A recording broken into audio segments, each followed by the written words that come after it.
Something shifts inside you after 60, not slowly, not subtly.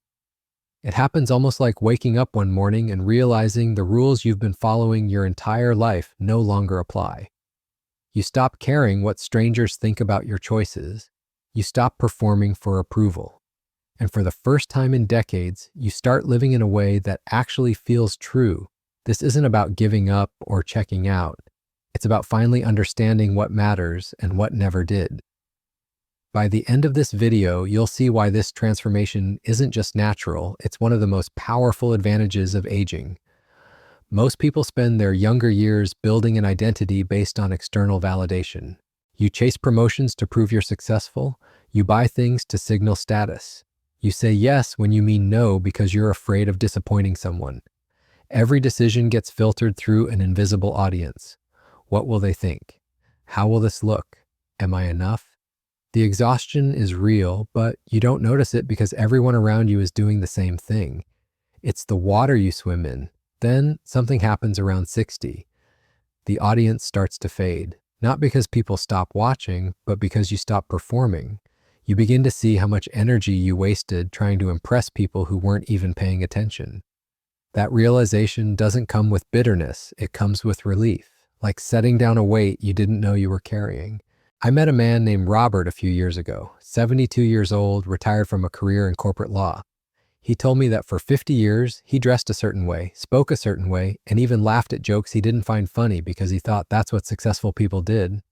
Then one day, about 6 months into retirement, he wore jeans and a flannel shirt to a dinner party. Someone made a comment. He didn't care. That was the moment he realized the performance was over. He said it felt like breathing for the first time. That's what happens after 60. You stop mistaking other people's opinions for truth. You've lived long enough to see how often those opinions were wrong. How many times were you told something wouldn't work, only to watch it succeed? How many people doubted you, only to disappear from your life entirely? The voices that once seemed so important start to sound hollow, and in that silence, you finally hear yourself. There's a psychological term for this: ego integrity. It's the stage where you reconcile who you were, who you became, and who you actually are. Most people avoid this reckoning their whole lives. They keep chasing the next milestone, the next achievement, hoping it will finally make them feel complete. But after 60, you run out of milestones. The career is winding down, the kids are grown, the house is paid off, and suddenly you're left with yourself. That can be terrifying or liberating, depending on whether you're ready to let go of the script. Letting go doesn't mean you stop caring about anything. It means you start caring about the right things. You stop worrying about impressing your neighbor and start focusing on the conversation with your grandchild. You stop buying things you don't need and start investing in experiences that actually matter. You stop attending events out of obligation and start protecting your time like the finite resource it is. This isn't selfishness, it's clarity.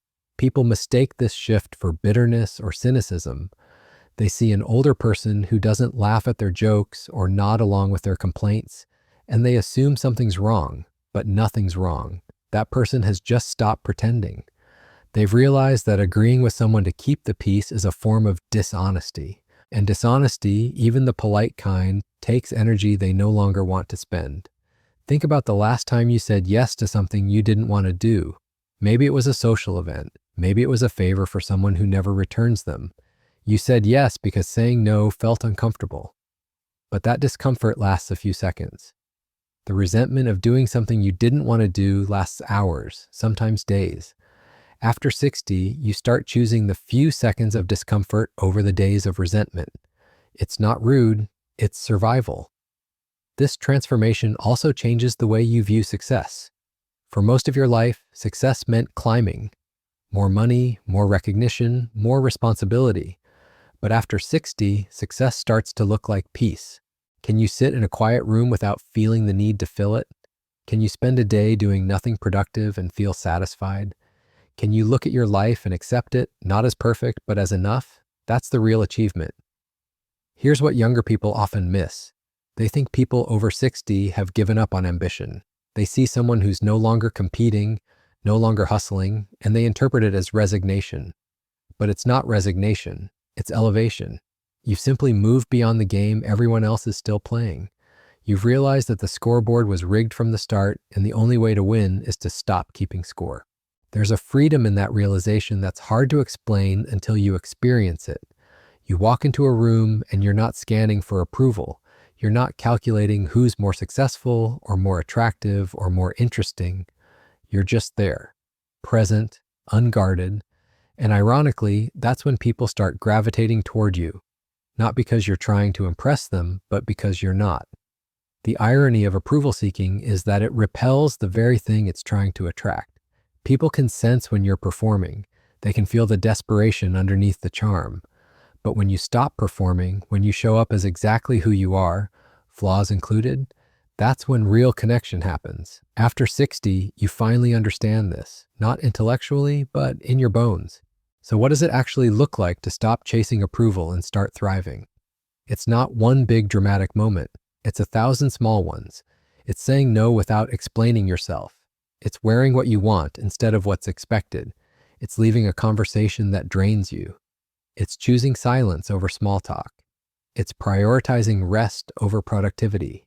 Each decision feels small, but together they reshape your entire life. And the best part, the people who truly matter don't disappear when you stop performing. They stay, in fact, they get closer, because for the first time they're seeing the real you. Not the polished version, not the people-pleasing version, just you, unfiltered and unapologetic. But here's what most people don't realize about this shift. It doesn't just change how you show up in the world, it changes what the world shows you. When you stop filtering your life through other people's expectations, you start noticing things you missed for decades. The way morning light hits your kitchen counter, the exact moment your coffee reaches the perfect temperature, the sound of rain without needing it to mean something. These aren't small pleasures you're discovering. They're the texture of life you were too distracted to feel before. You also notice who actually listens when you talk, not who nods politely while waiting for their turn, who actually hears you. The difference becomes so obvious it's almost painful. You realize how many conversations you've had where nobody was really present, including you. Everyone just taking turns performing their rehearsed stories. After 60, you lose patience for that theater. You'd rather have one real conversation than a dozen shallow ones. This clarity extends to how you spend your time. You become ruthless about protecting your energy, not because you're selfish, but because you finally understand it's finite. That project everyone expects you to lead, someone else can do it. That obligation you've been carrying for years out of guilt, you set it down, not with anger or drama, just a quiet decision that you're done carrying weight that was never yours to begin with. People will call this selfish. Let them. You've spent decades being generous with your time, your energy, your attention. You've shown up, helped out, put others first. The accusation of selfishness usually comes from people who benefited from your self-neglect and are upset the arrangement is ending. Their comfort isn't your responsibility anymore. What replaces all that striving and performing? Space.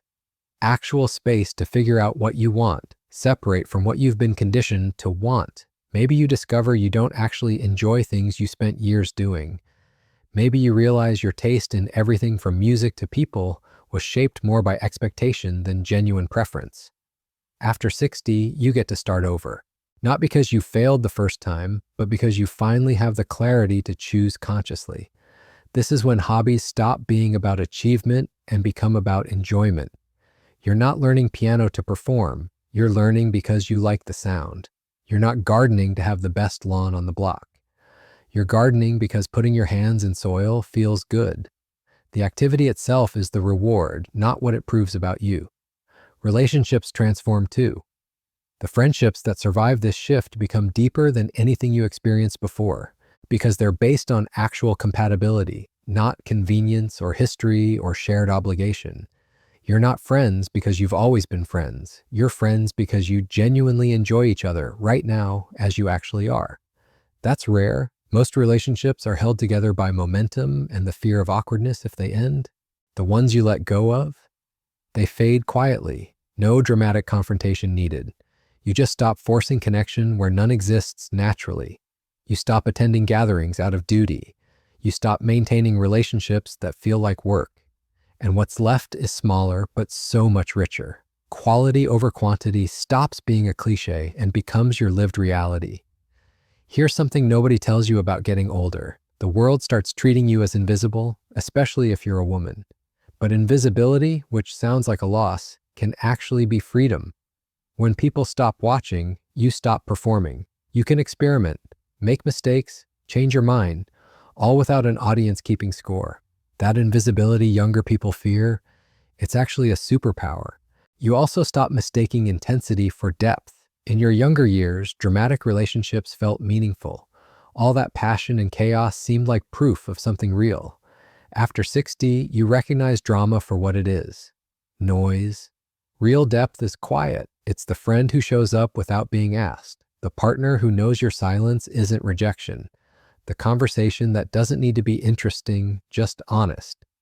This is when you understand that most of what you worried about never mattered. The embarrassing moment from 20 years ago that still makes you cringe, nobody else remembers it.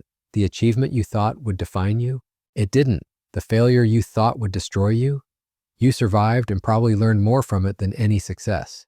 Perspective doesn't come from reading wisdom. It comes from living long enough to see how little of what seemed permanent actually lasted. Money changes meaning too. You realize security isn't about the number in your account. It's about needing less. When you stop trying to impress people, your expenses drop dramatically. That luxury car, designer clothes, expensive restaurants, they were never really for you. They were signals to others. Once you stop signaling, you discover your actual needs are simpler than you thought. The relationship with your body shifts as well. You stop seeing it as something to perfect and start treating it as something to maintain. Exercise isn't about aesthetics anymore. It's about being able to get up off the floor, carry groceries, play with grandchildren. Your body becomes a tool for living, not a project to optimize. That acceptance brings more peace than any diet or workout plan ever did. What you're left with, after all this letting go, isn't emptiness, it's essentialism. Your life becomes about what actually matters to you, not what's supposed to matter. And that list is probably shorter than you'd expect. A few people you love, a few activities that engage you, a few principles you won't compromise. Everything else is negotiable. The transformation people over 60 experience isn't about giving up, it's about waking up. You've been sleepwalking through a life designed by other people's expectations, and suddenly you're awake. The world looks different because you're finally seeing it clearly, not through the filter of ambition or fear or the desperate need to prove yourself, just as it is. And here's the truth younger people won't believe until they experience it themselves. This clarity, this peace, this radical self-acceptance, it doesn't come from achievement, it comes from time. From living long enough to watch your fears not come true, from surviving what you thought would break you, from discovering that the only approval that ever mattered was your own. That's why people over 60 don't just survive without approval, they thrive because of its absence. The chase finally ends, and what's waiting on the other side isn't the emptiness you feared. It's the life you were too busy performing to notice. Every wrinkle, every gray hair, every moment of letting go brings you closer to something younger people spend fortunes trying to find: the ability to exist without explanation. You've earned this, not through achievement, but through endurance, through showing up day after day until you finally understood that showing up for yourself matters more than showing up for an audience that was never really watching anyway. The approval you needed was always yours to give. So if you're past 60 and feeling this shift, you're not losing relevance. You're gaining clarity, and if you're younger and can't imagine letting go of what others think, just wait. Time has a way of teaching what advice never could. The performance ends for everyone eventually. The only question is whether you'll fight it or finally, mercifully, let yourself be free.